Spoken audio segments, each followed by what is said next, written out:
السلام عليكم، اهلا بكم من جديد. يا رب تكونوا بخير في ثالث فيديو لينا في سلسله بالعقل كده. حازم النهارده مش معايا رغم ان انا الفيديو اللي فات قايل له المحتوى ده سميناه بالعقل كده لانه بالعقل كده المحتوى ده ما ينفعش من غيره، فهو صعبان عليا. هي الفكره كلها ان احنا النهارده معانا الدكتور الباشمهندس محمود عاصم. هي الفكره كلها في حاجه ان احنا بنمر التجارب ديت احنا بنجيب الشخص اللي يقدر يفيدنا على قد ما نقدر. الباشمهندس محمود مر بالتجربه بتاعت مشروع التخرج من جهتين، من ناحيه ان هو كان طالب فعدى مشروع التخرج، ومن ناحيه ثانيه كاشراف في الكليه يعني. فاحنا اصلا كنا محتارين في موضوعين، موضوع ان هو نتكلم من ناحيه ازاي تكون مؤهل ان انت لو عاوز تكمل دراسه اكاديميه، ولكن ده نعتبرها كجزء عمل. اما احنا هنتكلم دلوقتي كمشروع تخرج، قلنا ليه اولويه يعني، فان شاء الله النهارده نتكلم عن مشروع التخرج. عشان نبقى محددين، احنا الفيديوهين اللي فاتوا اتكلمت عن اسلوب التعليم والتعلم، وقلنا ان اي حاجه في الحياه بتبقى عباره عن ميثودولوجي، فاحنا عشان برضو نرتب لاي حاجه مشروع التخرج ده لازم نعرف سببه واهدافه، وبناء عليه نقدر نستنبط منه العناصر اللي نقدر لو عملناها كلها نقدر نتم او ناتشيف يعني التارجت اللي احنا محتاجينه من مشروع التخرج. انا بصراحه شايف ان مشروع التخرج بالنسبه لسببه كونه ان هو يكون ماده في الدراسه في اخر سنه يعني نابع من حاجات كتير. اهميته في انه ليه احنا بنعمل مشروع التخرج؟ لانك انت ده بتبقى فرصه ان انت تطبق كل المعلومات الهندسيه اللي انت اخذتها خلال الفتره الدراسيه اولى وثانيه واعدادي وثالثه. فسنه رابعه اللي هي كاخر سنه بتبقى فرصه حلوه قوي ان انت تطبق فيها المعلومات الهندسيه ديت في صوره مشروع. برضو بتطبق الجانب السوفت سكيلز. احنا قلنا اي شغل بيبقى فيه سوفت سكيلز وتكنيكال سكيلز. التكنيكال سكيلز اللي هي المعلومات الهندسيه اللي انت اخذتها، السوفت سكيلز اللي هي المهارات اللي انت بتكتسبها بقى، كوميونيكيشن، تيم ووركينج، اللي عندك البروبلم سولفينج، التايم مانجمنت. الحاجات دي كلها ديت هنعرفها ازاي اصلا تظهر ازاي في مشروع التخرج. فده كان بالنسبه للسبب او فكره مشروع التخرج. في برضو الهدف منه، احنا اصلا كده الشخص لما بيتاهل ان هو يبقى في سوق العمل بيبقى مطلوب منه حاجتين. اول حاجه كستاندر ان هو الشخص بينضم لمنظومه صناعيه او شركه، فبيكون مطالب منه ان هو يتاقلم على السيستم بتاعهم خلال مثلا وليكن كماكسيمم 6 شهور، بيتعلم فيها كل حاجه موجوده والنظام وكل حاجه، وبعد كده بيكون مطلوب منه ان هو يديتكت المشاكل، سواء بقى مثلا في برودكت في عيوب بيلاقي ديفكتس فيه، فبيقول مثلا المشكله عندي في الماتيريال فيدور على ماتيريال ثانيه، ماتيريال غلط فبيدور على ماتيريال ارخص. مثلا المشكله في العماله فيبقوا محتاجين تدريب، محتاج يزود عماله، محتاج يجيب مكن جديد، مكن تكنيكس جديده يتبعها عشان ينتج البرودكت ده، يزود خط الانتاج لو الطلبيه بتزيد عليه. الكلام ده كله بيبقى مطالب من المهندس. كل ده بيتبرمج في صوره مشروع التخرج ان هو بيبقى محتوى نظري بيقدر يعمل ليها دراسه وبيقدمها زي ما هي. بيبقى مثلا بيروح يشوف مصانع فيها مشاكل، خلاص هو بيحط ايده على مشكله بيعمل لها دراسه وبيناقشها. الجانب الثاني ان هو واحد بيتعرض عليه مشكله، وليكن انا عندي مشكله في حاجه فبيلاقي لها يا اما تول يا اما بيعمل برودكت يا اما بيعمل ماشين. والثلاث حاجات دولت هو ما بيعملهمش ممكن من الصفر، لا هو ممكن يا اما بيطور فيهم من ناحيه ان هو مثلا كاستهلاك يقلل الاستهلاك، مثلا حاجه بتستهلك باور عالي فيقلله، حاجه غاليه فبيخليها بسعر ارخص كماتيريال او بيتحكم بقى بايا كان بقى. الكفاءه بتاعتها مثلا مش قد كده فبيحاول يظبط الكفاءه بتاعتها، سعرها غالي قوي فبيعملها بسعر ارخص. فيها مشاكل في التجميع. الكلام ده كله ده هو مش لازم يعمل حاجه من الصفر، هو بيختار حاجه تمام وبيشتغل عليه عشان تبقى هي حاجه جديده. هو مشروع تخرج ما بيعملش حاجه موجوده، او مثلا ما بيخترعش برضك الذره فيها، بس هي ايه حاجه ما بين البنين، فاهمني؟ فهو بيعمل مشروع وبيقابله مشاكل بيحلها، بتكون بالنسبه له ايه تجربه، ان هو ايه قبل ما ينزل سوق العمل بيواجه المشاكل دي بيحلها ازاي. تمام. فده انا ببقى شايفه من وجهه نظري كطالب يعني مريت بالمرحله ديت. انت برضك شايف ايه من ناحيه فكره وهدف مشروع التخرج؟ تمام. هو بالنسبه لي هدف مشروع التخرج هو التيم وورك اكتر من اي سكيل تانية، لان الطالب النهارده هو بيدرس في اخر سنه مع زمايله مع اصحابه مع دكاترته مع المعيدين بتوعه مع كل حاجه، فهو عارفهم اوريدي بقاله كذا سنه. هيخرج من المنظومه دي هيروح لمنظومه تانية ما يعرفش فيها اي حد خالص، وبالتالي هو المفروض يدخل جوه المنظومه ويشتغل معاهم، مش هيبقى ماشي عكس التيار، لا هو ماشي معاهم في نفس الاتجاه. تمام. فهو اهم سكيل لازم يتعلمها، ويمكن هيتعلمها في مشروع التخرج بالتحديد، هي التيم وورك. التيم بقى بتاعي ده كويس، التيم بتاعي ده وحش، انا لازم اتعلم ازاي هتعامل في الوضع ده او في الموقف ده. تمام. هنتكلم بعدين موضوع التيم والصحاب ومش صحاب والكلام ده كله، بس بالنسبه لي الهدف الرئيسي من البروجكت ان انا بطبق كل المفاهيم الهندسيه اللي انا درستها، ده اولا. ثانيا بتعلم ازاي اشتغل في تيم وورك، وازاي اقدر ان انا اتكيف مع الوضع سواء كان حلو او كان وحش، ماليش دعوه، المفروض اتكيف واشتغل، لان في الحياه العمليه طبعا ما فيش اختيار، انت غصب عنك هتشتغل. مش هتيجي مثلا انت داخل في منظومه تقول له انا مش عاوز اشتغل مع الناس دي، مش عايز اشتغل مع ده، مش هينفع، اللي هو ما تجيش خالص. تمام. فلازم غصب عنك هتتكيف وهتتاقلم مع الوضع. زي مثلا عندك لعيب كوره اتنقل من نادي راح لنادي تاني، شغال مش فريق، لا انا مش هلعب، مش هباصل ده، مش هتيجي، صح، مش هتيجي. انت لازم هتتكيف مع الوضع وهتمشي غصب عنك معاه. فانت تتعلم الكلام ده امتى؟ تتعلم في سنين الكليه كلها، وبالاخص مشروع التخرج، سواء كان تيم وورك او البرين ستورمنج عموما، ان احنا قاعدين انا والناس اللي هشتغل معاهم دول عمالين بندور على الافكار. بروبلم سولفنج، ان احنا واجهتنا مشاكل كتيره جدا اثناء ما احنا بنعمل مشروع التخرج وحليناها ازاي. واهم موضوع جدا بالنسبه لي برضو زي التيم وورك هو الريسيرش. انا ازاي اقدر افتح البراوزر بتاعي واجيب المعلومه من مصدر موثوق طبعا، بس اجيب من المعلومه اللي تفيدني بجد، واحل بقى المشكله اللي موجوده عندي. طبعا اسهل حاجه في الدنيا وانا في المشروع يبقى كده في دكتور مشرف، اروح اسال الدكتور، بس في احيان كتيره جدا الدكتور مش فاضي لي، الدكتور شغال مشغول في 100 حاجه، الدكتور الجزئيه دي مش تخصصه، فانا مين اللي هدور عليها ازاي؟ لازم اعمل سيرش. صح. وطبعا لما تتخرج وتشتغل زي ما احنا دلوقتي كده شغالين، انت المعلومه دلوقتي مش بتجيلك، انت اللي بتدور عليها. يمكن الدكاتره في المنصوره قالوا لنا الكلمه دي واحنا كنا بندرس، قال لك انت النهارده بتاخد المعلومه ببلاش، بكره لما تتخرج انت هتدفع كتير جدا عشان تاخد المعلومه، وقت ومجهود وفلوس، طبعا. تمام. فهتدفع حاجات كتيره جدا عشان تجيب المعلومه اللي ناقصاك، فانت الحق اتعلم دلوقتي عشان المعلومه الصغيره اللي ببلاش دي لما تطلع بره وانت ما اتعلمتهاش كويس وطلعت بره بقى سوق العمل، انت هتدفع كتير كورسات ومواد وانستراكتورز وكلام كتير عشان خاطر تعرف المعلومه الصغيره اللي انت لو كنت ركزت تذاكرتها في الكليه ما احتجتش ليها دلوقتي.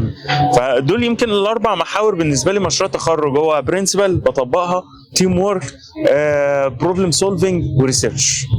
دول الاربعه مهمين بالنسبه لي. مشروع التخرج ما يخرجش بره عن الحاجات دي. يعني مثلا ما حدش يقول لي مثلا انا في مشروع التخرج ده انا هتعرف على ناس جداد، لا اتعرف عليهم يا حبيبي طول ال5 سنين. بالظبط، انت جاي تعرف على المشروع بالظبط. المشروع التخرج ده انا هجرب فيه الناس هتشتغل معاه ولا لا. امال انت فين من اول في كيس ستادز وحاجات انت كنت في المواد اوريدي بتاخدها. بالظبط. ما هو ده النقطه بقى اللي هنتكلم فيها، ان هو مشروع التخرج احنا من الهدف واهميته قدرنا نحدد العناصر اللي نقدر نعمل بيها بالنسبه لي. اللي هو عندنا في تيم المفروض يكون موجود، فكره هنشتغل عليها، اشراف طبعا، لان اي حاجه انت زي موجود في الكليه تعمل بروجكت واحد هيبقى مشرف عليك، انت برضك في الشغل في اداره الشركه او المصنع هي اللي هتراقب عليك، والتنفيذ. الاربع عناصر دول اهم حاجه في المشروع عشان تقدر تشتغل عليهم. التنفيذ ده ممكن يكون بروسيس زي مثلا موضوع السيرش، حد يقول لي ما ذكرتهاش او كده، لا التنفيذ ده فيه مصايب بتتم فيه يعني. ايوه بيبقى اصعب حاجه. فلازم الاربعه دول. اول حاجه هنتكلم عنها هي التيم في كتير بيبص ان هو ايه، احنا خلال فتره الدراسه بيتعرف بقى طبعا مع اصحابه شلته، فيقول لك خلاص انا دولت اللي هيبقوا التيم بتاعي او كده. انا بصراحه مش متنبه للفكره ديت. ليه؟ لان طبعا انت لما تيجي تشتغل ويحصل مشاكل فده هيأثر على صحوبيتك وكده، لان في ناس اكيد مش هتبقى بتاعه شغل. فانت اهم حاجه تختارها الشخص يكون عقليته كويسه. انت شفت ناس سواء كان معاك في تيم، عملت كيس ستادي مثلا او بروجكت في اي ماده، او قدموا في في تيمات تانية قدامك، انتوا دفعه واحده بتقدموا مع بعض برزنتيشنات، ريبورتس، عملتوا مشاريع، فانت بتبقى عارف مين اللي شغال ومين اللي مش شغال. تمام. فبناء عليه تختار الشخص اللي يقدر يفيدك في الشغل بتاعك. تمام. انا من حسن حظي ان اخوك احمد كان معايا في التيم، وكان معايا اصلا في الدفعه، احنا كنا اصحاب، فالحمد لله الموضوع توافق ان احنا هو صاحبي وفي نفس الوقت واحد شغال، فكان اساسي يعني احنا كنا مع بعض على طول. وما جبتوش ليه معايا في في الكلام ده عشان يعتبر كنا بنغني قصاد بعض، احنا الاثنين مرينا بحاجه وعارفينها، انما احنا بنتكلم على تجربه دلوقتي انت هتقول لنا من ناحيه برضه كتجربه مختلفه، ما كنتش معانا في المشروع او في حاجات اكيد مختلفه عن التيم بتاعنا وبتاعكم، ومشاكل واجهتوها مختلفه عن المشاكل اللي احنا واجهناها، الكلام ده كله. فاحنا كنا 3 اساسي في التيم، تمام. العدد اللي احنا بنحدد عليه التيم او كده قائم على، انا كنت شايفه عاملين. العامل الاولاني ان هو انتوا كام واحد في الدفعه؟ احنا كنا 38، في 30 ولد و8 بنات. الدكاتره برضو اللي هم داخلين، ده العامل الثاني، ان هم هيقبلوا ياخدوا مشاريع السنه دي، كانوا قليلين، فكان الموضوع كماكسيموم 6 افراد في التيم ومينيمم 4. فاحنا بناء عليه حددنا ان احنا يا جماعه احنا هنخليها في الماكسيموم 6. ليه؟ عشان ما يجيش مثلا كل واحد عامل التيم ويتبقى 2 واحنا مثلا 4، فيجي لنا ايه مجبرين احنا ناخدهم. ايوه. انا عارف ان هو ممكن يكون تفكير غلط، ولكن انا بصراحه كتفكيري ان هو ما كنتش عاوز حد ينزل بينا، لان احنا كنا حاطين في بالنا تارجت معين هنوصل له، والحمد لله وصلنا له واشتغلنا بالطريقه اللي احنا حابينها وكنا مرتاحين بيها يعني. فاحنا كنا 3 وبعد كده اخترنا 3، كان احمد عاصم ومحمد عزب وانا، وبعد كده اخترنا بقى احمد ريحان وباشمهندسه حنان ومحمود جوده. احنا كده بقينا 6. اتفقنا خلاص يا جماعه احنا كل واحد، مش لازم نكون واو، مش لازم كل واحد فينا عنده العقليه الواو يعني 100% في اي حاجه. كل واحد فينا عنده متميز في حاجه. انا مثلا كنت بعرف اعمل سيرش كويس، بعرف اديزاين، بعرف انفذ، بعرف انزل في السوق اشتري حاجات، اعمل اي حاجه. ولكن احنا الفكره كلها شفنا مثلا في حد شغال فاحنا نقدر نستفاد منه بجزء معين. يعني مثلا محمد عزب كان بينزل في شو، عنده ورشه اصلا تصليح عربيات والكلام ده كله، فهو حلو جدا في التنفيذ وان هو ينزل السوق يشتري الحاجه والكلام ده. محمود جوده نفس الشيء. حنان بتعرف تعمل برزنتيشنات وتعمل ريبورتس كويس جدا. احمد ريحان بيعرف يعمل تصميم والكلام ده كله. فممكن الواحد يقدر يعمل اكتر من حاجه، ولكن في حاجه هو متميز فيها فهو ده اللي هنخليه يعني ايه متخصص فيها او يشتغل عليها يعني. فده كان اختيارنا بالنسبه للتيم. انتوا بقى اختياركم للتيم بتاعك، سواء انضمت لي او انت عملت التيم. انت اللي عملت التيم. انا عملت التيم. تمام. بص، هو التيم كان عباره عن 5، انا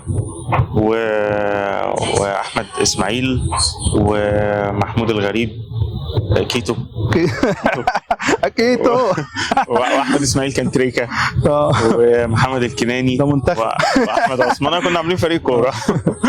لا، هو الفكره ان احنا ال5 يعني انا ضد شويه المبدا اللي انت قلت اللي هو ما تختارش اصحابك. لا، انا كنت اخترت اصحابي. تمام. يعني احنا كانوا شغالين. ما هقول لك اهو. احنا كنا ال5 مع بعض 24 ساعه احنا موجودين مع بعض. تمام. ده طول السنين كلها، طول سنين الدراسه، من ساعه ما بدانا التخصص بدانا ان احنا نتعرف واحده واحده ونجمع جمع لحد ما بقينا 5 مع بعض. كنا بنخش اي بروجكت مع بعض، كنا بنخش اي مثلا برزنتيشن احنا مع بعض وهكذا. تمام. خلي بالك ان في ساعات في مواد كان العدد فيها بيختلف. يعني مثلا في يعني مثلا تلاقي اقول لك 4 بس. ماده زي الدكتور حازم، دكتور حازم الشرباجي. تمام. كان ما ينفعش احنا 5 مع بعض. عملت ايه فيها بقى؟ كل واحد في جروب، كل واحد له يعني في جروب عشان العدل. بالظبط يعني. فلا، وكل واحد ادى في الجروب اللي هو كان فيه كويس. هي الفكره كلها في موضوع الصحاب، انا بشوفه يعني ميزه وعيب. ميزه ان انت عارف الناس دول، وعارف مثلا ان ده مش هيزعل منك لو انت ضغطت عليه في الشغل، ده عارف دماغه ماشيه ازاي. يعني مثلا محمد الكناني مثلا، ده كان شاطر جدا في الحسابات، فكان لما نيجي مثلا معانا مشكله في الجزئيه اللي احنا شغالين فيها كان هو يشتغل فيها. احمد عثمان كان شاطر جدا في موضوع ان هو السوق والشغل والشراء والكلام ده كله، فكان هو احنا بنلجأ له دايما في الجزئيه دي. وانت عرفت توظف كل واحد عارف هو بيقدر يعمل ايه ليه مثلا محمود الغريب واحمد اسماعيل كانوا الاثنين شاطرين في موضوع السيرش، انا اقدر اجيب المعلومه بشكل ريبورت بحيث ان انا اقدر اقفل كتاب المشروع بتاعي، مشروع التخرج. تمام. وكانوا برضو بيساعدونا في شغل الانستليشن بقى، اللي هو المانيفاكتشر، تصنيع الحاجه اللي احنا بنعملها دي. تمام. فكان كله بيساعد. ممكن في بعض الاحيان او في كتير جدا من الاحيان كان في حد بيأثر، بس شطاره الجروب ان هو مش انت مقصر فانت خلاص انت هتترمى في النار، لا، هو انت مقصر فاحنا هنساعدك تشتغل، ترجع تشتغل معانا تاني. تمام. وده يمكن من حسن الاداره. مش لازم التيم يبقى له ليدر واحد، او مش لازم التيم يبقى فيه ليدر اصلا. احنا كنا مالناش ليدر بالظبط، ان التيم كله بيساعد بعضه، كله بيقوم بعض. شفت واحد مقصر، مش هروح بقى خلاص انت اذنبت، لا. انت ارجع اشتغل معانا تاني. طب انت قصرت في ايه؟ طب تعالى اساعدك. طيب كذا كذا كذا. خد بالك برضو المهارات اللي انت بتكتسبها مش من ان انت تشتغل في حاجه واحده وتبقى حافظها وخلاص على قد كده. ده حلو جدا. انت تبقى شغال مثلا في الميكانيكس فانت خلاص انت شاطر جدا في الميكانيكس، بس ممكن ترجع تشتغل شويه في الالكتريكال، تشتغل شويه في البروجرامينج، تشتغل شويه في الجزئيه اللي انت شغال فيها او البروجكت بتاعك. تمام. فتيجي في الاخر تلاقي نفسك فاهم من ده وفاهم من ده وفاهم من ده، عشان زي ما احنا قلنا اللي هو لما نيجي نقف قدام اللجنه هتسأل في حاجه ممكن مش اللي انا اشتغلت فيها بس عندي معلومه عنها. تمام. فانا كان اختياري للمشروع التخرج او للتيم هو مش كانش اختياري لوحدي، احنا اخترنا بعض. ليه؟ لان انا حاسس بارتياح وسط الجروب ده اولا، ثانيا احنا كنا عارفين هنتعامل مع بعض ازاي. طب هل ده صح؟ هو كويس بس مش اصح حاجه. لان انت لما تتخرج وتروح تشتغل في جروب تاني ما تعرفوش، مش انت اللي مختار، انت مش هتقول انا مرتاح لده ولا مش هرتاح لده، انت غصب عنك هتتعامل.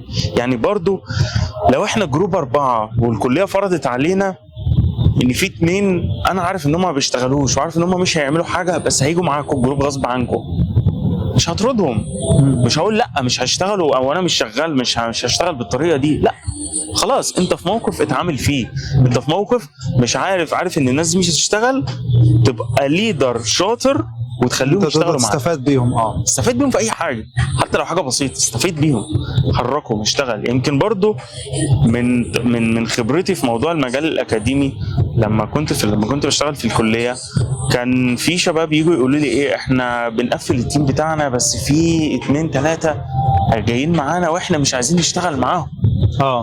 اقول لهم بصوا، يعني كان الكلام ده في المشاريع بتاعه المواد، يعني كنت ماسك ماده مشروع، اقسم الناس جروبس، كل جروب هيعمل برزنتيشن.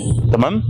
البرزنتيشن ده انا مش بوزعهم انت واصحابك، لا، باخد الليست زي دكتور حازم كده الله يمسيه بالخير، بالترتيب مثلا، مش بقى الاول مع الاخير تك تك تك تك كذا كذا كذا، فتطلع في الاخر جروبات عشوائيه.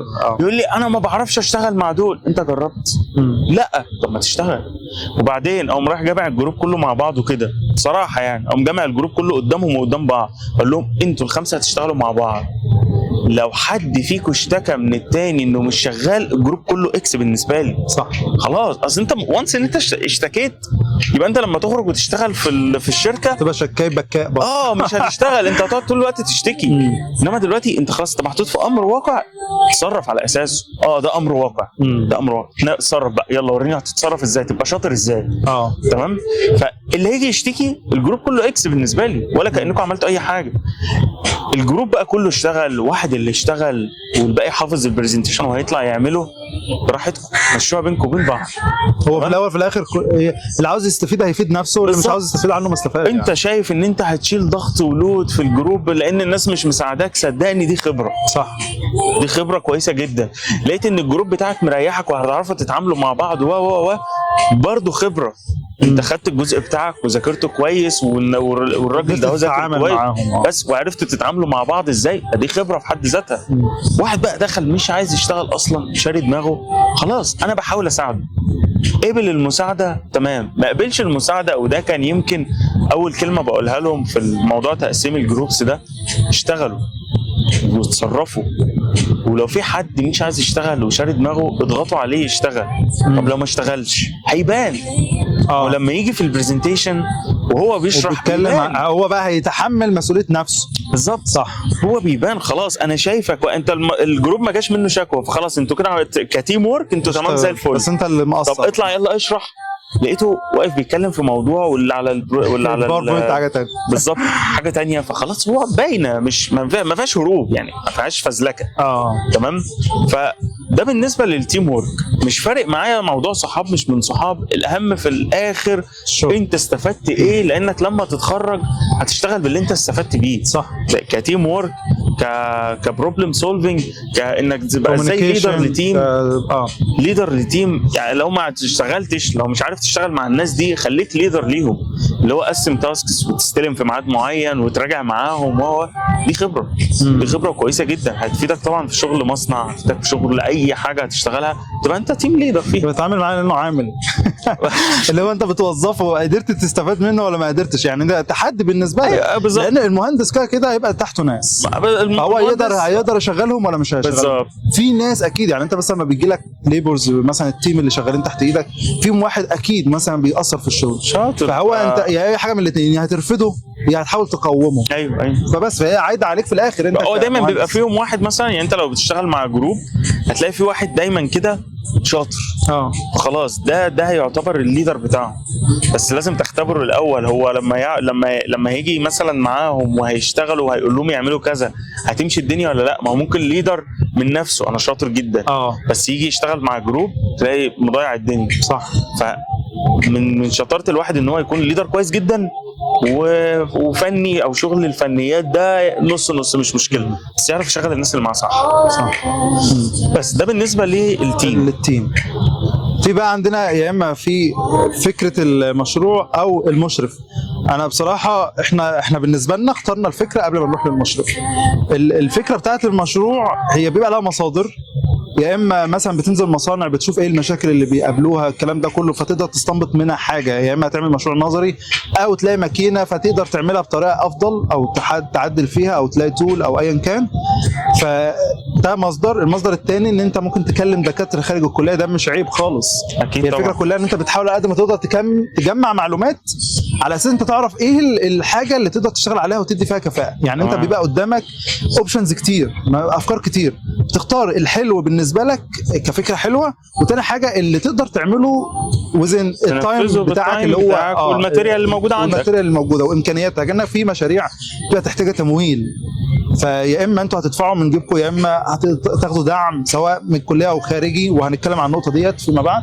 فاحنا على قد ما نقدر حاولنا ان احنا نجيب افكار، لان احنا عارفين 100% الدكتور عنده افكار بالظبط. احنا ما خلصنا بقى موضوع الفكره، يعني احنا الفكره اللي احنا استقرينا عليها مشروع تخرجنا جت من دكتور في اليابان، هو اللي اقترح علينا الفكره وقلنا له خلاص متشكرين. وكان بالنسبه له يعني بيسموه ايه، العرض اللي هو اداه لنا ان هو عاوز ابقى نكمل معاكم واقول لكم تعملوا ايه.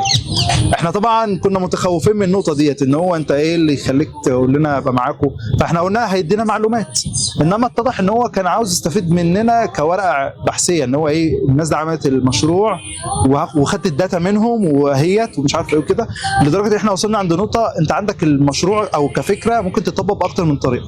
تمام. احنا كنا محبذين طريقه نشتغل بيها، لا هو عاوزنا ننفذ طريقه ثانيه، لا احنا بالنسبه لنا الطريقه ديت هي الانسب. فهو بكتر اصراره وان هو قال لنا هقطع الدعم الفني او اللي هو ايه مش هديكوا المعلومات كافيه وبتاع، خلاص شكرا. احنا اصلا المشروع الدكتور المشرف، انا عاوز الطلبه برضو ما تحطش في اعتبارها ان هو المسؤول ان هو يمدهم بالمعلومات، لا هو مشرف بيعمل لكم جايد كده على الطريق الصح، ان هو ايه خد معلوماتك دي المعلومه دي صح ممكن تشتغل عليها وديت. واحنا من حسن حظنا الحمد لله اختيارنا للدكتور من قبل ما نختار الفكره، يعني احنا ما رحناش واكدنا معاه ان الدكتور مشرف يا دكتور مستاذن حضرتك ان تبقى معانا او لا، الا بعد ما اخترنا الفكره. طبعا. بس احنا كنا محددينه من قبلها، يعني احنا كنا في سنه ثالثه، احنا بصراحه كنا حابين جدا نشتغل مع الدكتور مجدي سمويل، فخلصنا سنه ثالثه رحنا فتحنا معاه الموضوع بعد ما احنا كنا حددنا التيم والافكار، رحنا قعدنا معاه عشان نسيف وقت اكتر. دكتور احنا دلوقتي التيم بتاعنا اهوت عاوزين نشتغل مع حضرتك، الدكتور متميز في ان هو كفكره بقى ان انت تختار الدكتور بيبقى على اي مقومات. احنا كان عندنا عاملين نختار بهم الدكاتره، دكتور مجدي حلو جدا في الدعم المعنوي والمادي وكل حاجه، يعني هو كان بالنسبه لنا دكتور احنا محتاجين ورشه نشتغل عليها تبقى المكتب بتاعها، خلاص حاضر. هو كان ليه كلمه في برضه في ان هو ايه، في دكاتره بصراحه بحس ان هم ايه مش اكتف، هم شاطرين كمحتوى علمي انما ما يقدرش مثلا يبقى، مش عاوز اقول متخاذل او متكاسل، اللي هو ايه ما يقدرش يفيدك في حته ان هو يوفر لك حاجه، هو يساعدك في. بس اقول برضه حاجه مش يعني الدكتور مش مطلوب منه ان هو يوفر، يعني لو هو عملها من عنده تمام، انما هو مش مطلوب منه يوفر. لا بص ماشي، انا هجيب معمل ازاي اشتغل فيه؟ انا عاوز مكان احط فيه الماتيريال بتاعته واشتغل. يعني انت مثلا ممكن مع دكتور بتقول له انا عايز اشتغل في المعمل الفلاني، تمام، فخلاص المعمل ده انا هحاول مثلا ان انا اخد لكم مثلا بيرميشن ان انتوا تشتغلوا في المعمل ده، تمام. طيب هل الدكتور ملزم بكده؟ لا. امال مين اللي ملزم بحاجه زي كده؟ انتوا بتروحوا تقدموا طلب للقسم تقولوا له انا عايزين المعمل الفلاني كذا كذا. هو راجل وفرها علينا، بس هو قصر المسافه عليك وقال لك خلاص المعمل ده استخدمه. كنا بنشوف مشاكل، يعني مثلا نختار معمل احنا شايفين اللوكيشن بتاعه حلو، ليه وقت ان احنا وفي اكويبمنت نقدر نستخدمها وتولز وكده، فنقول خلاص احنا هنشتغل هنا، لا اللي هو لا ده في شغل هنا، لا ده في ممنوع ان انتوا تقعدوا، انت عارف بقى الضغوطات والكلام ده. فهو اكيد بصراحه مش حاجه 100% يعني. احنا قلنا له عاوزين ناخد المكان ده، خلاص ضن دكتور، احنا عاوزين نقدم دعم للكليه، ضن يعني.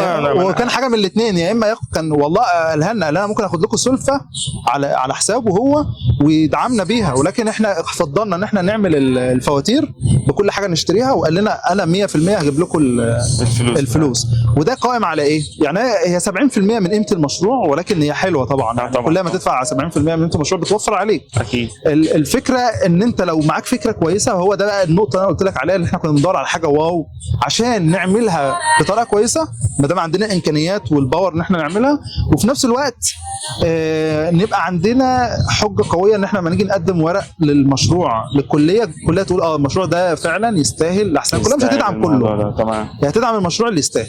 فاحنا الحمد لله كان عندنا سبق في الموضوع ده، والدكتور مجدي وفر لنا الامكانيات دي كلها.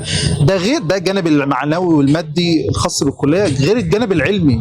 الدكتور مجدي احنا كنا شايفينه ان هو كمعلومات، غير ان هو كان متخصص في مجال التشكيل، وده احنا من قبل ما نختار المشروع يعني الحمد لله وافق ان هو البروسيس اللي احنا نستخدمه. احنا كان المشروع بتاعنا انتاج الكربون، الياف الكربون بالنانو سكيل، السينثيس اوف كربون نانو تيوب باي ارك تشارج بالقوس الكهربي.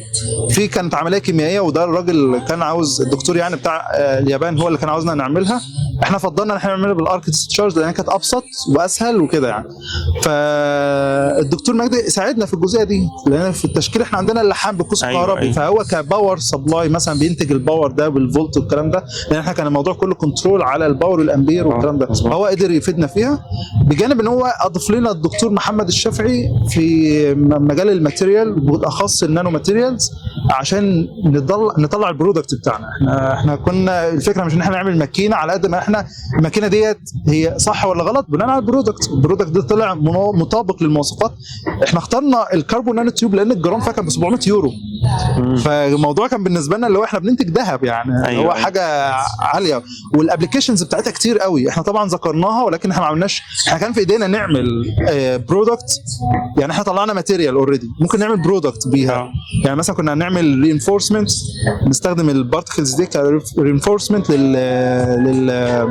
مثلا نحط مثلا ماده ماتريكس، اللي هو مثلا ايه يعني انت عارف كومبوزيت ماتيريال بيبقى عباره عن ماده اساس وماده حشو. فاحنا كنا هنجيب الماتريكس دي اللي هو الريزن مثلا، ونحط فيه البارتكلز كربون نانو تيوبس، ونعرض اثنين مثلا نستخدمهم فيهم الياف مختلفه، ستيل مثلا مع الكربون نانو تيوبس، وكانوا الاثنين هيديك سترينث مختلف وكده يعني. فده كان هيديك من ضمن البنفيتس بتاعه الماتيريال بتاعتنا، اللي هي بتستحمل فورس اعلى، مقاومه حراره، كان لها مقومات يعني. فاحنا الحمد لله اخترنا الدكتورين، او الدكتور مجدي ساعدنا بجانب ان هو جانب المادي والمعنوي والكلام ده، وفر لنا دكتور برضه يساعدنا في الجانب ده. فده كان اختيارنا بالنسبه للمشرف وبالنسبه للفكره. انتوا بقى الفكره بالنسبه لنا بصراحه احنا قعدنا نختار في فكره المشروع التخرج ده تقريبا نص السنه يعني. هو السنه الرابعه لحد النص السنه بالظبط احنا كنا مترددين ما بين كذا فكره. كان من ضمنهم مثلا ليزر كاتنج ماشين، ليزر كاتنج، وكان من ضمنها ال 3 دي برينتر، وكان من ضمنها كلها حاجات اوبن سورس داي. بس كانت تجديد بقى يعني، كان فيها فعلا حاجه جديده ولا كنا هنعمل فيها بس التكنيكس الحركه مختلفه مش اكتر يعني. كانت مثلا بروسيس اسرع يعني او كده؟ لا يعني الاكسس بتاعت الحركه بتاعت ال 3 دي برينتر كنا هنغير فيها. انت عارف طبعا الاكس والواي والزد، كنا ممكن نخلي مثلا بدل ما الزد اكسس هو اللي عليه الاكسترودر، كنا ممكن نخليه مثلا الاكس والواي مع بعض فوق، والزد هو اللي عمال بينزل ويطلع البليت من تحت. طبعا الحاجات دي كلها بقت موجوده دلوقتي، موجوده في ميكانيزمات بالظبط كتيره جدا ومختلف. تمام. انما دلوقتي وقتها احنا كنا بنفكر في الجزئيه دي، بس بصراحه احنا كان اختيارنا لمشروع التخرج تم في نص السنه لما رحنا مصنع. تمام. رحنا هناك وشفنا ايه المشاكل اللي ممكن موجوده عندكم نقدر ان احنا نلاقي لها حل.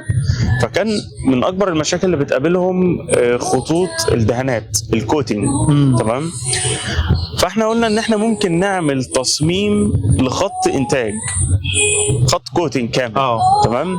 بيبدا بقى ان البرودكت بيدخل الاول يحصل له عمليه تنظيف وبعدين تجفيف وبعدين يبدا يترش عليه البينت اللي احنا بنستخدمه او الاويل اللي احنا بنستخدمه بكذا مرحله. طبعا هو مش طبقه واحده، بتبقى كذا طبقه بسمك معين كم مايكرون، وتبدا عمليه التجفيف تاني في فرن معالجه وهكذا لحد ما يطلع البرودكت جاهز. في الاخر اقدر ان انا اعمل له باكينج وخلاص الموضوع جاهز.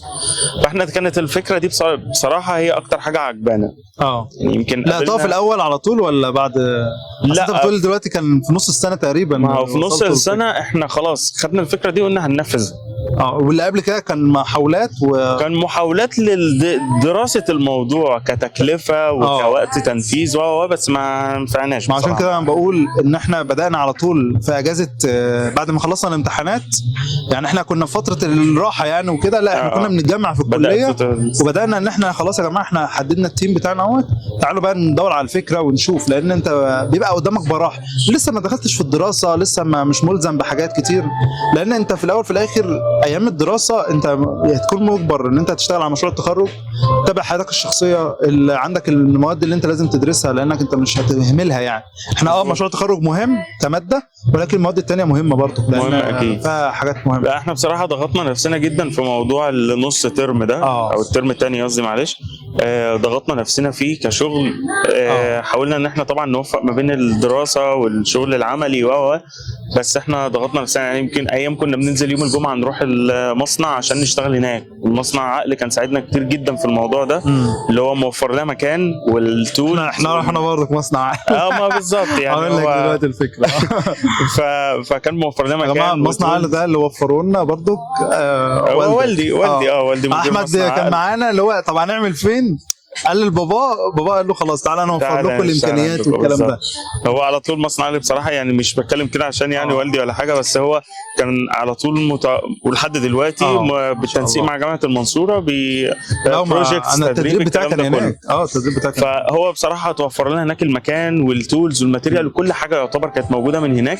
احنا اشتغلنا بس حاجات بسيطه نقدر نكمل بيها السيستم بتاعنا. السيستم طبعا احنا ما عملناش فول سيستم، بس عملنا يعني ايه زي سامبل كده او ما طبعا بروتوتايب للموضوع يقدر بس يوضح الفكره بتاعتنا.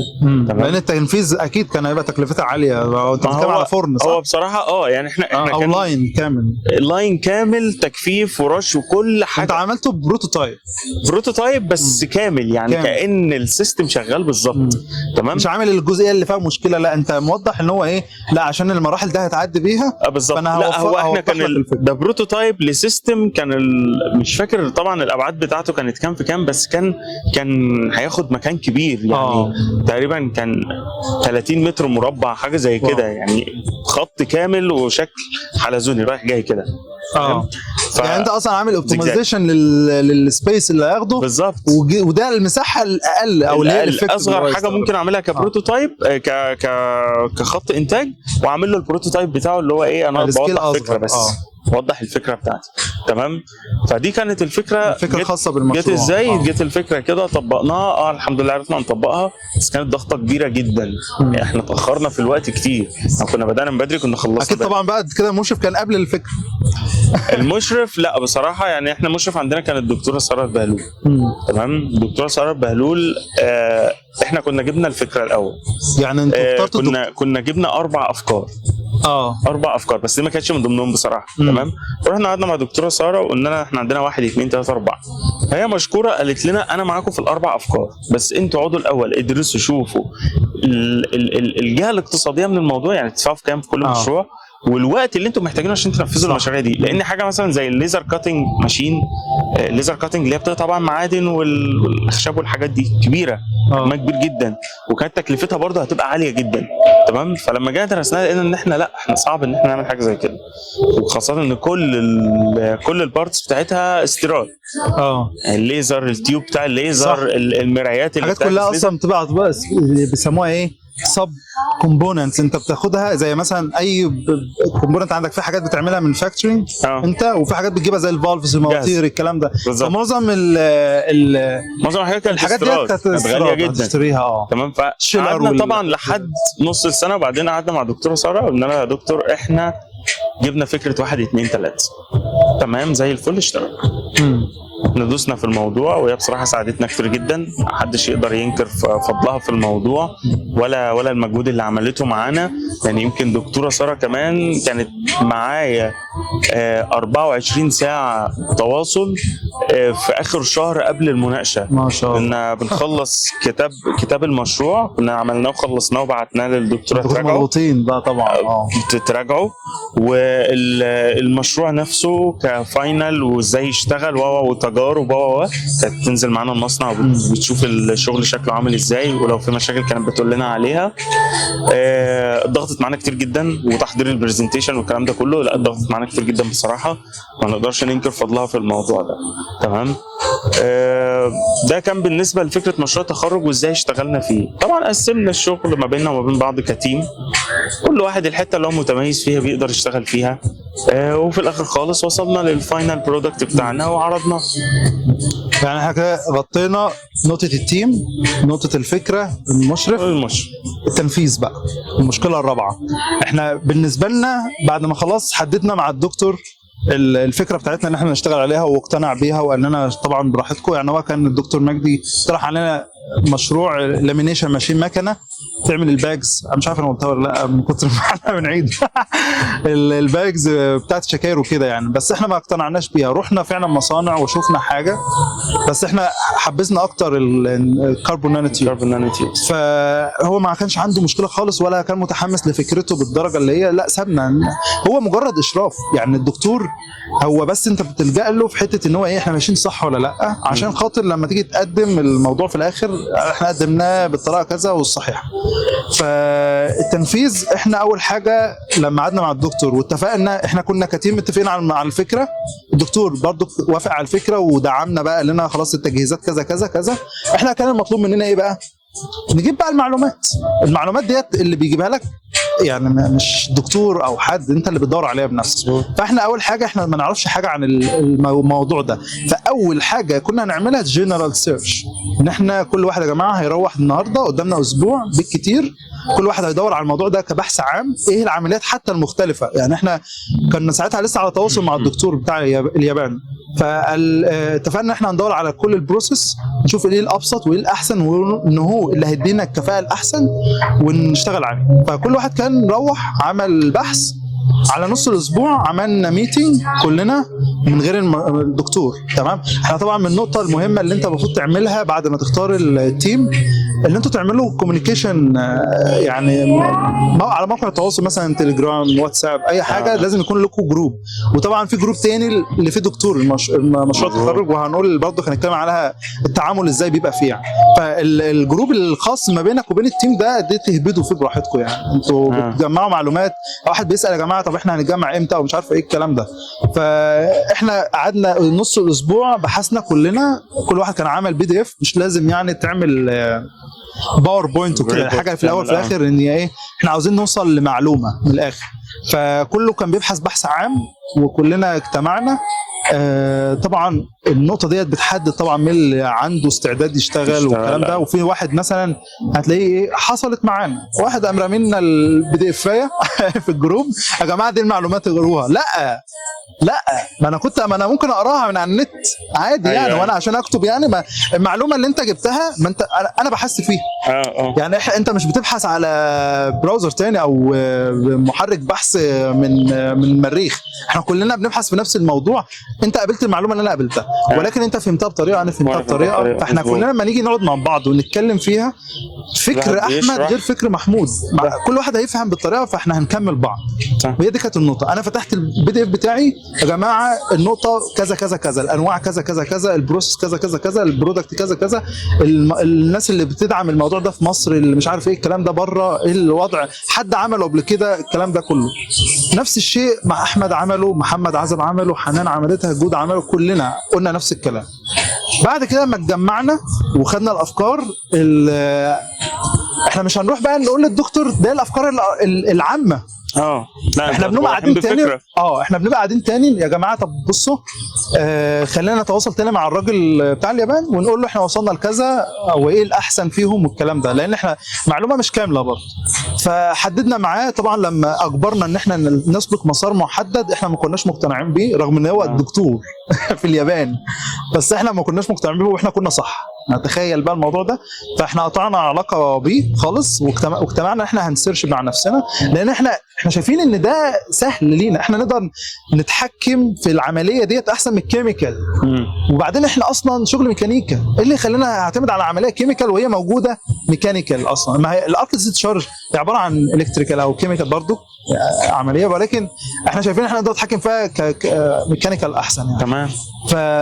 وفيها فيد وفيها حاجات، احنا المنظومه كمان يعني. انا هدعم الفيديو بفيديوهات خاصه بالمشروع التخرج يعني، احنا بنتكلم يعني. فالفكره ان احنا ايه، خلاص يا جماعه احنا هنلتزم بالفكره ديت، مقتنعين بيها، تمام خلاص. عاوز اقول لك ان هي كان في افكار خاصه بالفرن بيتحرق فيها الكربون، او فكره فيها كيميكال، او فكره فيها الارك ديسشارج ده. فهو كانوا في اكتر من فكره. المهم يعني ايه، قلنا خلاص هنعمل بالارك ديسشارج. فخلاص يا جماعه دلوقتي في جزء خاص بالتصميم، في جزء خاص بالكيميكال، لان البرودكت هو بيحصل له عمليه انصهار، او اللي هو ايه، تفتت الجزيئات، وبعد كده بتجمع الجزئيه ديت تمام، بتحطها في كيميكال والكلام ده. فكان في اجزاء او عمليات تانية بتتم عشان تطلع الفاينل برودكت. فانا كان في جزئيه بالنسبه لي الكيميكال ديت يا جماعه قلتها لهم من البدايه، ماليش دعوه بيها، بره عنا يا شباب. فخلاص حنان قالت مثلا انا هاخد الجزئيه دي، احمد عاصم قال انا هاخد الجزئيه ديت، محمد عايز ياخد الجزئيه دي. فكلنا خلاص حددنا اجزاء، حتى ممكن تخلي 2 في جزئيه واحده لو هي تقيله، لو هي كبيره فعلا. لو مثلا الكومبوننتس مثلا والحاجات ديت تقيله، ممكن تدخل فيها 2، او انتوا مثلا عندكم عمليتين او موضوعين ان انتوا هتبحثوا فيهم، فممكن تقسم التيم فريقين، فريق يبحث عن ده وفريق يبحث عن ده. واهم حاجه ان الشخص يكون راضي ومقتنع ان هو هيقدر يبحث عن الموضوع ده. في الجزئيه ليه؟ لانك انت مش هتعتمد عليه، التيم كله مش هيعتمد على واحد هيجيب معلومه غلط او مش فاهمها، ما يقدرش يفهمها. صح. فخلاص اجتمعنا ان احنا يا جماعه كل واحد يبحث عن الجزئيه ديت. جمعنا تاني بعد اسبوعين مثلا، كل ده في الاجازه جمعنا. وكل ده على فكره ليه؟ لان احنا لو مش حاسين زي ما انت قلت كده بجدوى المشروع، احنا لازم نلحق على قد ما نقدر نشوف فكره تانية بالظبط، لان احنا مش عاوزين نزنق نفسنا يعني. فجينا نكمل، والله يا جماعه الموضوع كويس تمام، خلاص احنا واقفين بقى على احنا التنفيذ، ان احنا نعمل بقى ايه، بروتوتايب، نجرب الفكره كتجربه والكلام ده. رحنا للدكتور، قعدنا معاه في المكتب، يا دكتور احنا عندنا كذا كذا، المشروع فيه كذا كذا. ده كنوع من انواع التسهيل يعني. موضوع ان انت تقول طب انا هخلص المرحله ديت السيرش المبدئي هروح اقول للدكتور، طبعا هيقول لك ماشي يا حبيبي كمل. طب ما تكمل. لا انت لازم تروح بفكره واضحه وخلاص يعني. احنا جبنا فكره كذا وطريقتها كذا وعايزين نعمل 1 2 3 فخلاص. ايوه هي كده تمام، وديك يلا اشتغل صح. فاحنا رحنا ليه، عملنا برزنتيشن، انتوا وصلتوا للمعلومات ديت وخلاص تمام، طب كملوا وروني كده هتعملوا ايه. أيوة. وكنا هنعمل بروتوتايب عندنا، قال لنا لا انتوا حاولوا ان انتوا تستخدموا مكنه لحام اصلا وتعملوها. احنا كنا محتاجين مكنه لحام دي سي وواصله ل 40 فولت ومش عارف كانوا كام امبير. فالمكنه دي كانت بتشتغل على الالومنيوم او حاجه زي كده، كانتش متوفره في الكليه عندنا في الورش. فاضطر ان احنا نروح شفنا مصانع، وكان مصنع عالي فيه مكن. فباشمهندس عاصم طبعا قال لنا تعالوا جربوا عندنا وبتاع، وعملنا فعلا الهولدر اللي نستخدم فيه الكربون. كان في مصنع في 6 اكتوبر بينتج الكربون ان هو 99.999 كده، يعني اللي هو البيوريتي بتاعته عاليه جدا يعني. فاحنا جبنا الكربون ده بالمواصفات الديامتر واللينس اللي احنا محتاجينه، وعملنا الفيد بتاعه بسكرو عادي، وعملنا الهولدر حاجه بسيطه يعني حتى تشاف في الفيديو. وجربنا الفكره، بس احنا بقى ما كناش عارفين الكربون بيروح فين. اتاري اللي هو لازم فيه شامبر اصلا يتحفظ فيه، بس احنا لقينا ان في تحليل وتفتت بيحصل للكربون. ايوه. فاحنا خلاص يا جماعه احنا كده فعلا احنا محتاجين بقى نظبط البارامترز بتاعتنا. فاحنا خدنا الموضوع خلاص يا جماعه ايه المفروض ان احنا نعمله. طب الكربون ده هنجمعه ازاي؟ اضطرينا ان احنا نحط في ميه، تمام، البتاع ده الميه ده تترسب، الكربون ده يترسب في الميه، بعد كده نعمل له في فلتر، وفي طبعا نظام كولينج لان درجه الحراره بتوصل عاليه ولازم تحافظ على درجه حراره معينه، طبعا تظبط الفولت والامبير. ودي كانت نقطه برضو واجهتنا، ان احنا هنظبط الفولت والامبير ازاي بالستيب ديت اللي هو 0.1 مثلا. ايوه. فوالدك برضو قال لنا يا جماعه في واحد في شارع احمد عصمت في عين شمس، والله العظيم بيعمل باور سبلاي والكلام ده، وكلمه هو قال له على المواصفات اللي احنا محتاجينها وعملها لنا. فباباك بالنسبه لنا والله هو كان عمل المشروع من الاخر. فوافق اتكلم الراجل، واحمد كان هو بقى حلقه الوصل ما بين التيم وبابا. فقال لنا يا جماعه موضوع الباور سبلاي محلول، واحنا اتفقنا مع الراجل وهيعملوا لنا كان مش عارف 27,000 او حاجه زي كده، كان مبلغ يعني وقتها مش كبير ولا قليل. واتفقنا خلاص. طب يا جماعه الكومبوننتس الثانيه اللي التشيلر محتاجينه، فكلمنا شركه تعمل لنا التشيلر بالمواصفات اللي احنا محتاجينها. طبعا التانكس بقى اللي احنا هنستخدمها، والحركه اللي هو الفيد اللي احنا هنستخدمها عشان نعمل بالستيبر موتور والكلام ده كله، والكربون لو في عندنا اي تعليق، واخدين بيبر اصلا من الشركه ان النقاوه بتاعه الكربون دي كذا، ما انت لازم تدعم كل حاجه انت جايبها. اكيد طبعا كل حاجه بفواتيرها بكل حاجه، ورحنا اشترينا الحاجه بنفسنا. يعني في اوقات انا عارف ان هو خلاص في ناس هتنزل هي تشتري، انا كنت بحب ان احنا ننزل نشتري مع بعض. ايوه طبعا. فالمشروع انت بتكتشف فيه حاجات حلوه قوي شغلكم مع بعض، بيهيئك لسوق العمل. ايوه. لما تخرج هتتعامل ازاي؟ مش هينفع تخرج تقول انا معتمد على فلان، صح، هيتصرف هو ماليش دعوه بيه، لا. انت هتبقى انفولفد في كل حاجه بتحصل غصب عنك. حتى لو انت مش المهمه دي مش موكله ليك، لا انت هتروح غصب عنك عشان تفهم، لان في يوم من الايام ممكن تبقى انت اللي مسؤول عنه. في بقى مشكله بقى، هختم بقى في جزئيه التنفيذ بالنسبه لنا. انت مش لازم كل اللي صممته هيبقى هو اكيد هيقابل مشاكل. طبعا. يعني احنا كان عندنا مشكله الكولينج، كان في تغذيه من الميه بتاعت اللي احنا كنا مستخدمين ميه تبريد عربيات. لان فيها ماده بتسحب الحراره اكتر، فاحنا كنا مستخدمين ميه العربيات تبريد العربيه بتاعت الراديتير. وجينا نشوف لقينا ان التغذيه بتاعتها اسرع بكتير من السحب، يعني التانك بيتملى بسرعه. طب احنا جربنا قلنا يا جماعه احنا عاملين حساباتنا على التغذيه دي، او اللي هو ايه السحب، قصدي كان الموضوع بتاع السحب، بس التغذيه كانت عاليه قوي. احنا كنا جايبين بمبات يعني تسحب. فاحنا قلنا خلاص يا جماعه احنا هنتحكم بصمام على التغذيه ونقفل عشان خاطر الفيد ريت بيبقى منتظم زي ما احنا عاوزين كحسابات. جينا نشوف لقينا التغذيه اعلى. طب يا جماعه خلاص هنجيب حاجه نتحكم بها بالفولت، مش عارف بنشوميتر او حاجه زي كده، بس انا ماليش شغل بالكهرباء، كان احمد عاصم هو اللي اقترح علينا البنشوميتر ده.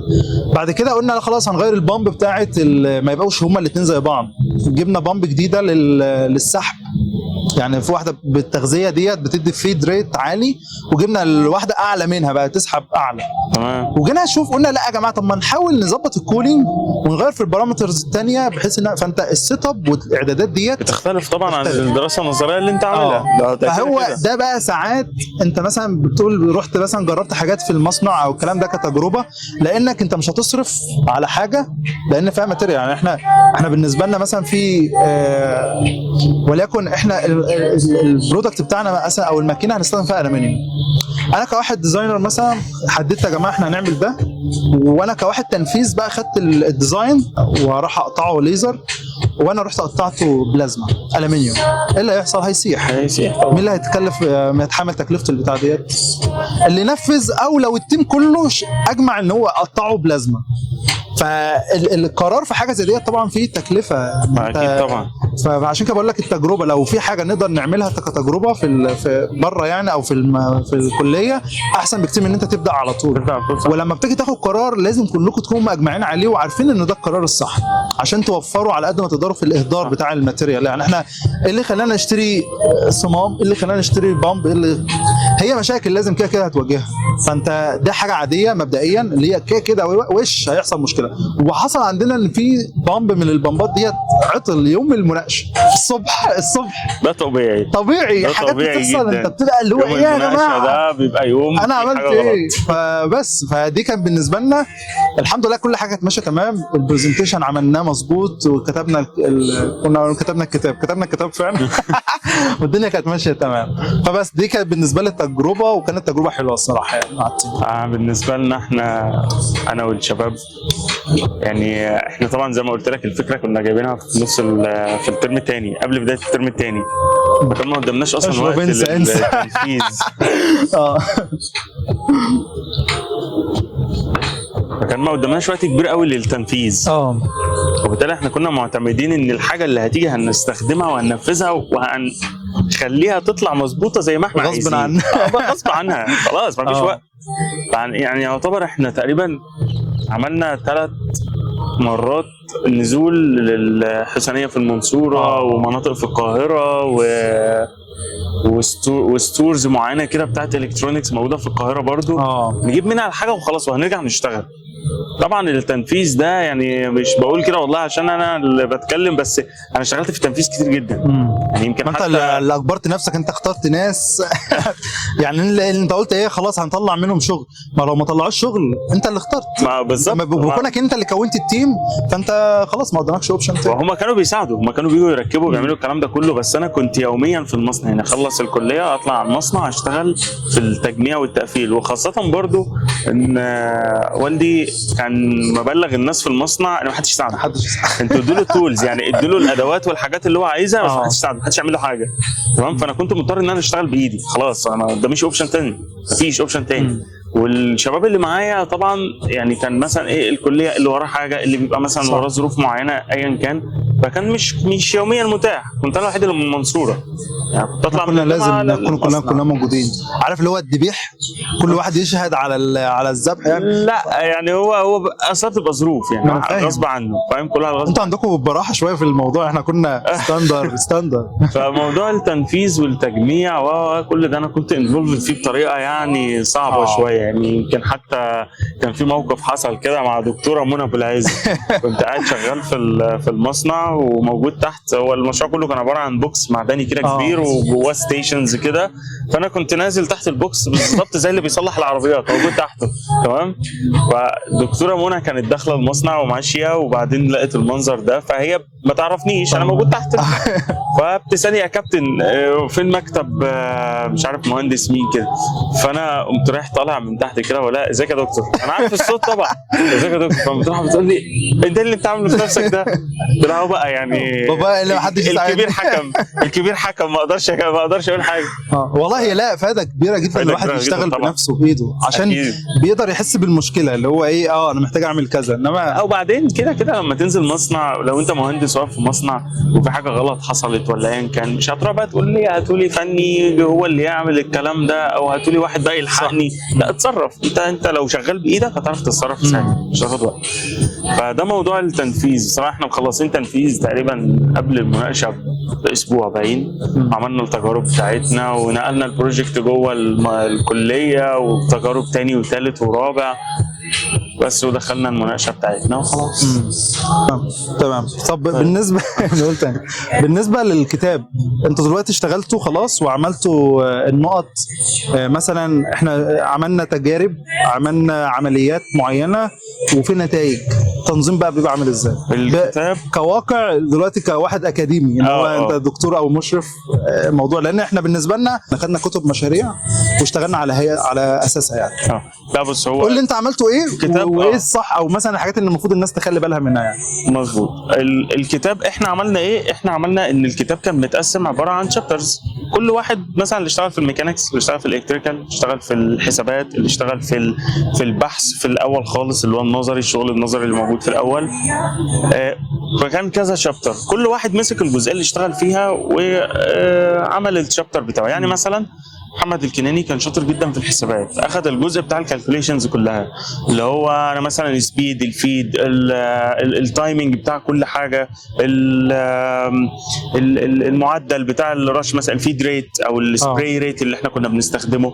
تمام، كل ده كانت حساباته وهو عملها، وصراحه كان ممتاز جدا فيها.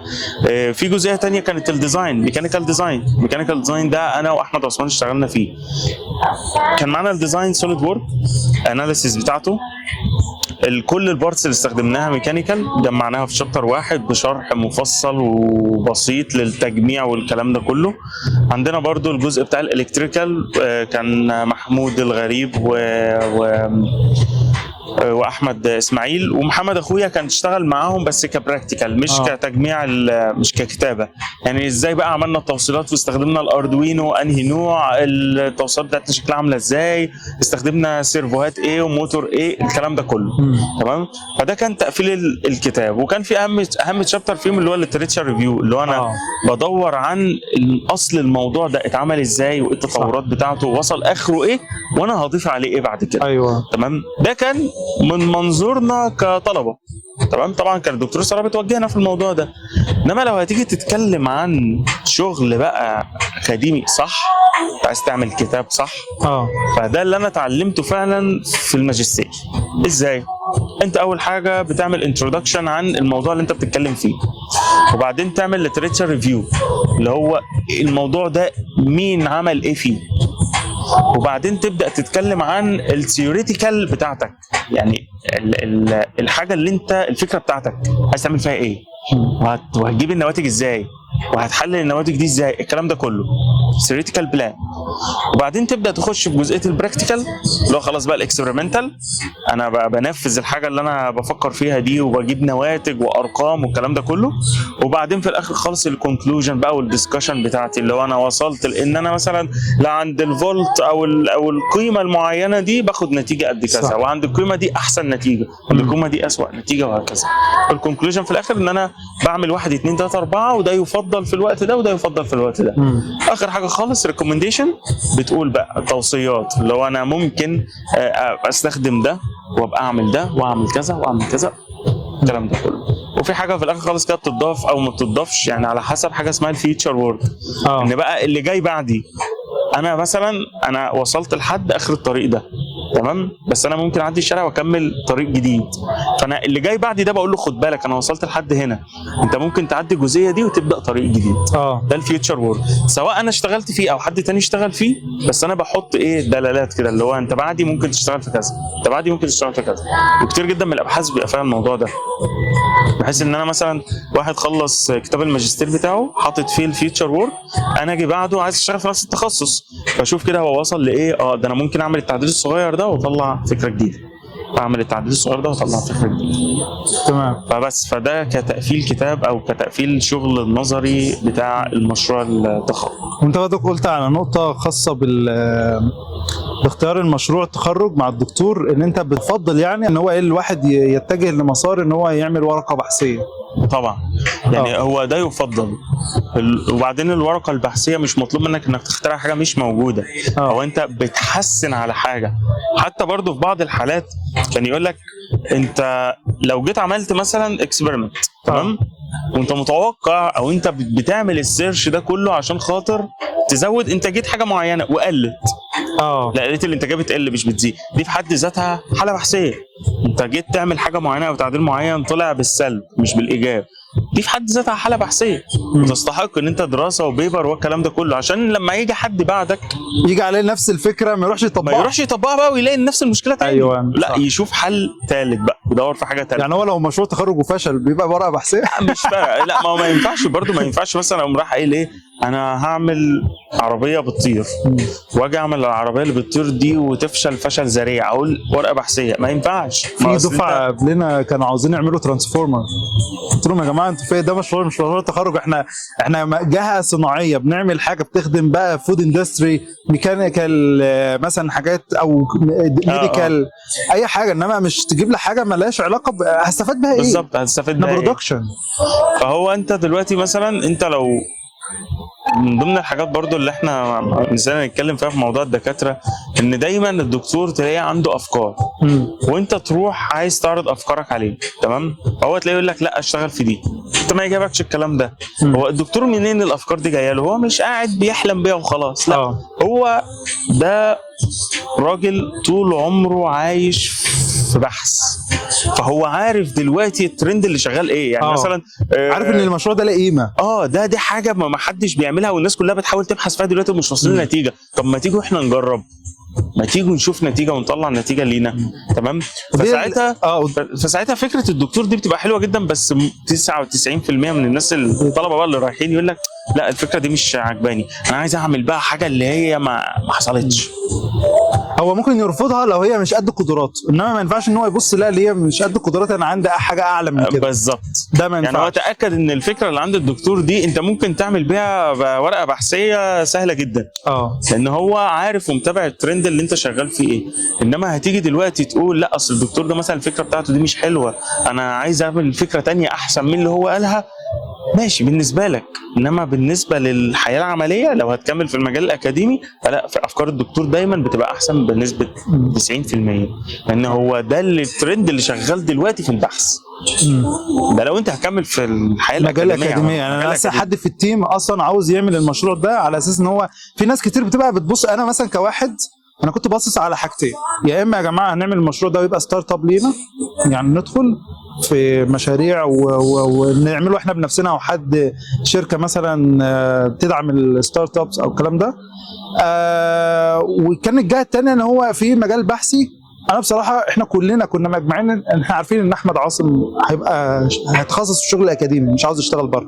فاحنا قلنا له خلاص ده مجال مفتوح ان انت تقدر تعمل فيه شغل بحث وتعمل فده كانت حاجه يعني احنا كنا معتمدين عليها في شغلنا، ان احنا اخترنا المجال ده كستارت اب، وفي نفس الوقت ولو مشروع اصلا اي مشروع لو حلو ما هو هيجيب فلوس. بالظبط. احنا كان قدامنا فرصه بصراحه ان احنا ننفذ خط الانتاج بتاعنا ده مع المصنع، ننفذه بتكلفه مش كبيره ولا حاجه، بس للاسف بقى كان يعني كل واحد اتشغل في حاجه، اللي راح الجيش، اللي مش عارف سافر، اللي عمل كذا كذا كذا، كان الموضوع هيبقى صعب على واحد لوحده ان هو يقدر يعمل الكلام ده كله. بس فده بالنسبه لي الكتاب والشغل بتاعه التقفيل بتاعه ازاي. مثلا انتوا لما خلصتوا المشروع ما فكرتوش ان انتوا تقدموا في اي حاجه ولا انتوا يعني مثلا ما جاش في بالكم ان انتوا عملتوا المشروع بهدف ايه كمشروع تخرج وخلاص؟ لا احنا عملنا المشروع بهدف ان احنا بعد ما نعمل مشروع تخرج وينجح احنا ممكن ننفذه، يعني نعمل شركه لتنفيذ خط الانتاج ده. خاصه ان هو ما كانش معقد قوي، بس كان صعب تنفيذه شويه، يعني بس مش معقد، هو سهل. ما كل ما كان احنا بنجيبها من بره، احنا عندنا الامكانيات اللي احنا نعملها في مصر. بالظبط. بس الناس بتفضل تقول لك تصدير يا عم. عشان انا دلوقتي اللي بيحتاج المكنه ده ايه؟ هو واحد عنده خط انتاج بيصنع حاجه معينه، مش هيروح يصنع المكنه. ايوه. هو فيقول لك يا عم هشتريها وخلاص ما دام ما فيش حد. انما لو في جهه ظهرت ان هي تسبورت الناس ديت، يعني يا عم هتدعم المصانع اللي عندك وفي نفس الوقت هتصدر. لو انت كويس المنتج بتاعك كويس هتبقى زي الصين بتصدر لدول تانية. في شركات في مصر هنا بتصدر لدول عربية ودول أجنبية، يعني بيعملوا ماشينز مثلا يقول لك إنتاج مصر. شمال عندك الام سي في، الاتوبيسات الام سي في بتاعت لندن معمولة في مصر، بتبقى فيها مقومات. يعني احنا مثلا عندنا العمالة تكلفتها رخيصة، الموقع استراتيجي، عندك الخامات. احنا مثلا عندنا مصنع نجع حمادي او اللي احنا بنعمل فيه تصنيع الالومنيوم او الكلام ده، فعشان بنسبه مثلا 80% اكتر من 80% من الباص الومنيوم او هو معتمد على الاستراكشر يعني، فتكلفه الماتيريال موجوده، العماله حلوه بتاع، فخلاص. فاحنا في مصر بيبقى عندنا مقومات، فالناس بتبقى متجهه اللي هو ايه، هنشتري جاهز، وبيبقى عندهم الفكره طب ما ننفذ بقى. انا بصراحه لما نيجي في وقت العمل، انا كان عندي اصلا فكره ان انا اشتغل في مصر واعمل شغل والكلام ده، ولكن هبقى اقول بقى ايه السبب ان هو منعني يعني.